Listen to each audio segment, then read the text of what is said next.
అనే పదంలో ఉన్న మధురం, అమ్మ అనే పదంలో ఉన్న అనుబంధం.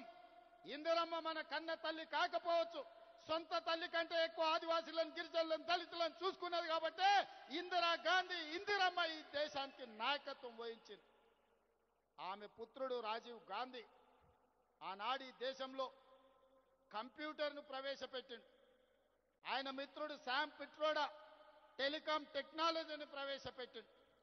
ఆనాడు ప్రధానమంత్రిగా రాజీవ్ గాంధీ, ఐటీ టెలికాం మినిస్టర్గా శామ్ పిట్రోడా ఈ దేశంలో కంప్యూటర్ని, టెలికాం వ్యవస్థని అందిస్తే రెడ్డిలు, చౌదరులు, నాయుడులు, రావులు ఈ రోజు కంప్యూటర్ సంస్థలకి యజమానులై అమెరికాలో సిలికాన్ వ్యాలీని శాసించి అమెరికా ఆర్థిక వ్యవస్థనే గుప్పిట్లో పట్టుకోగలిగిన గొప్ప మేధావులుగా ఆనాడు రాజీవ్ గాంధీ ఇచ్చిన కంప్యూటర్, ఐటీ టెక్నాలజీ విప్లవమే, కంప్యూటర్ విప్లవమే, ఐటీ టెక్నాలజీ విప్లవమే ఈ రోజు అమెరికా కాదు ప్రపంచ దేశాలను ఓ రెడ్డి, ఓ చౌదరి, ఓ నాయుడు, ఓ రావు శాసిస్తున్నాడు అని అంటే దానికి మన నాయకుడు రాజీవ్ గాంధీ చేసిన పునాదులే ఐటీ విప్లవం, అదే విధంగా కంప్యూటర్ విప్లవం.